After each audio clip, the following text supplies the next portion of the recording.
Where did God come from? It sounds simple, almost childlike, but it is one of the deepest philosophical and theological questions ever asked. Everything we know begins somewhere. Mountains rise, stars ignite, civilizations form, people are born. Everything in our experience has a starting point. So if everything must have a beginning, who gave God his? If God exists, who created him? And if no one created him, how is that even possible? Tonight, we are not avoiding this question. We are stepping directly into it, not emotionally, not defensively, but thoughtfully and biblically. Because faith that fears questions is fragile, but faith that confronts questions becomes unshakable. Here on WordWiseDiscourses, we confront difficult spiritual questions with intellectual honesty and biblical depth. Every message is designed to strengthen your faith so you don't just believe emotionally, you understand confidently. Now, let's get to it. The question, where did God come from, assumes something important. It assumes that everything that exists must have a cause. That assumption is valid, inside the universe. But Scripture presents God as outside the universe. Genesis begins not with an explanation of God's origin, but with a declaration. In the beginning, God created the heavens and the earth. Notice what is missing. There is no origin story for God, no explanation of how he came into existence, no description of his formation. The Bible simply begins with him already existing. Why? Because the God of Scripture is not a created being within reality. He is the source of reality. Modern science now confirms something fascinating. The universe had a beginning. Time had a beginning. Space had a beginning. Matter had a beginning. Before the universe expanded into existence, there was no measurable time as we understand it. If time began, then whatever caused time must exist beyond time. If space began, then whatever caused space must exist beyond space. If matter began, then whatever caused matter must be immaterial. This aligns precisely with how the Bible describes God. Psalm 92 says, "Before the mountains were born, or you brought forth the earth and the world, from everlasting to everlasting, you are God. From everlasting to everlasting, not from a starting point, but from eternity past into eternity future." God does not come into existence, he simply is. When Moses asked God his name, God responded, "I am who I am." That phrase carries enormous weight. I am means self-existent, uncaused, independent. Everything else in existence is dependent. We depend on oxygen, on gravity, on cellular function, on cosmic constants holding the universe together. Remove any one of those and life collapses. But God depends on nothing. He is what philosophers call a necessary being. Everything else is contingent, meaning it depends on something else for its existence. A painting requires a painter. A building requires a builder. A book requires an author. The universe requires a cause. If you trace every cause backward, eventually you must arrive at something that is not caused by anything else. If everything had a cause, you would have an infinite regress, a chain with no beginning. But an infinite chain of dependent things cannot explain itself. There must be an ultimate foundation. That foundation is God.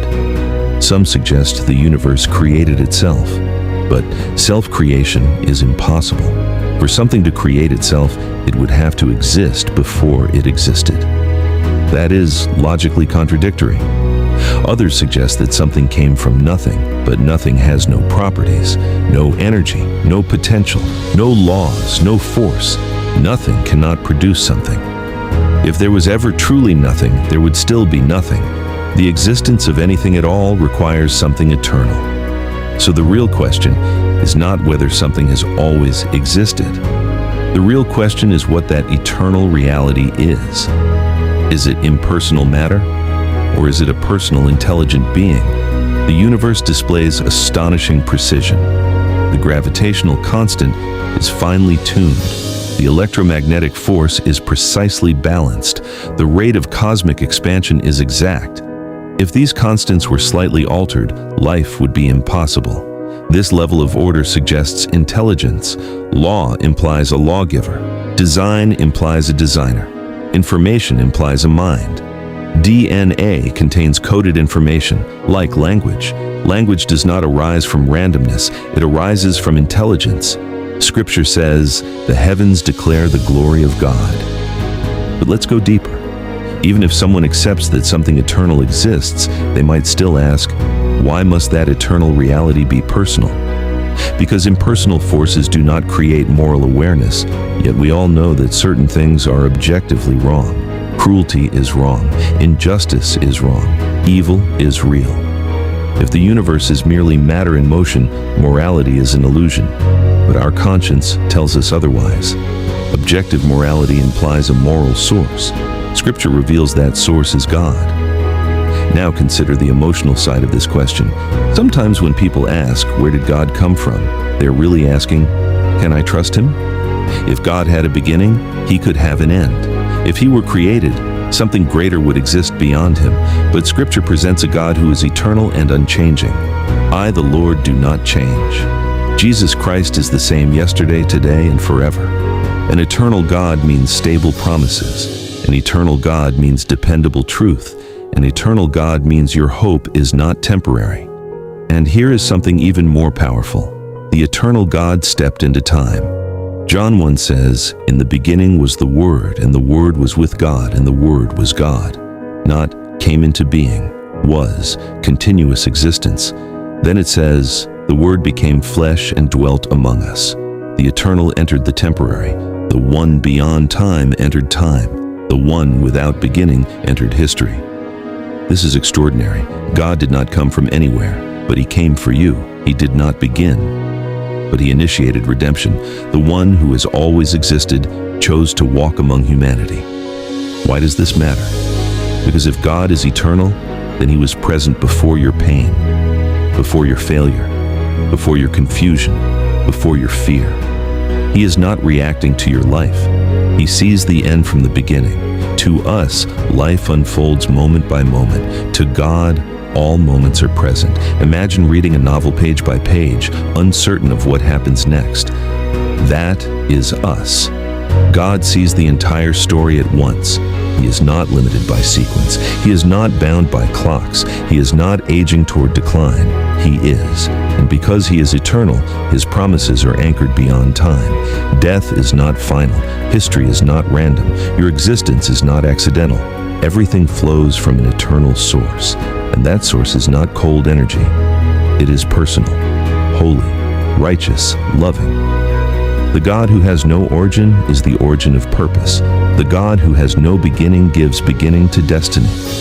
The God who exists beyond time offers eternity to those who trust him. If God had a beginning, he could be surpassed. But because he is self-existent, he is ultimate. There is nothing above him, nothing before him, nothing beyond him. This is why Scripture calls him Alpha and Omega, not because he started, but because he stands as the ultimate reference point of all reality. Now, let the question settle again. Where did God come from? He did not come from anywhere. He is not a product of creation. He is the source of it. He is not a being within time. Time is within him. He does not depend. He sustains. He does not begin. He is.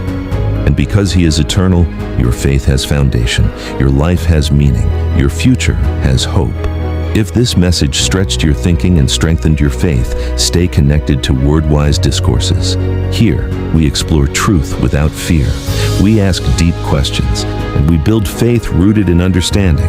Subscribe. Share this with someone who wrestles with doubt, and continue growing with us. Because when you understand who God truly is, you stand differently in this world.